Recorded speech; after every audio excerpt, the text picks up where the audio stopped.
இந்தியாவில் ஆங்கிலேயரை விரட்டுவதற்காக முதலில் பீரங்கி இருக்குல்ல, பீரங்கியை கண்டுபிடிச்சு அடித்தவர் யார் தான்? திப்பு சுல்தான் தான்.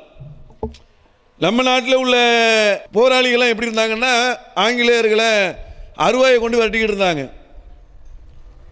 உப்பு சத்தியாகிரகம் பண்ணுறோம், நாங்கள் ஒத்துழையாமை இயக்கம் பண்ணுறோம் அப்படின்னு சொல்லி ஆங்கிலேயர் அவங்கள எதிர்க்கிற நிலையில் இப்படி இருந்தாங்க. அருவாயை வச்சு வெட்டினா ஒரு ஆளை தான் வெட்ட முடியும், அப்படி தானே? ஒரு அருவாயை வச்சு வெட்டினா என்ன செய்ய முடியும்? ஒரு ஆளை வச்சு வெட்ட முடியும். ஒரு பீரங்கி வச்சு அடித்தா என்ன ஆகும்? ஏராளமான பேர் இறப்பாங்கல்ல. ஆங்கிலேயரை பீரங்கியை வைத்து அடித்து கொண்டவர் யாரு? திப்பு சுல்தான்.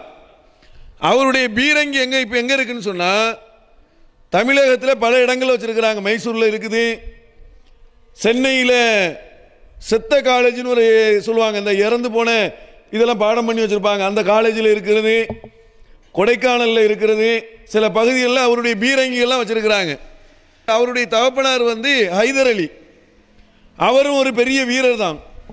அப்போ ஆங்கிலேயரை அடிப்பதில் மிகப்பெரிய வீரராக இருந்து சிம்ம சொப்பனமாக இருந்தவர் யார் தான்? திப்பு சுல்தான். திப்பு சுல்தான் இல்லாமல் கண்டிப்பாக இந்தியாவுக்கு சுதந்திரம் கிடைச்சிருக்காது. புரியுதா உங்களுக்கு? சுருக்கமாக சொல்கிறேன். திப்பு சுல்தானுடைய வரலாறு சொன்னா அவ்வளவுக்குள்ள சொல்லிக்கிட்டே இருக்கலாம்.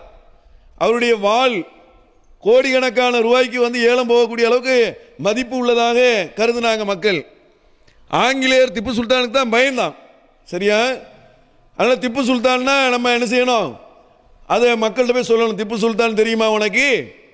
இந்தியாவுடைய சுதந்திரத்திற்காக பாடுபட்ட திப்பு சுல்தானுடைய வரலாறு தெரியுமா உனக்கு அப்படின்னு சொல்லி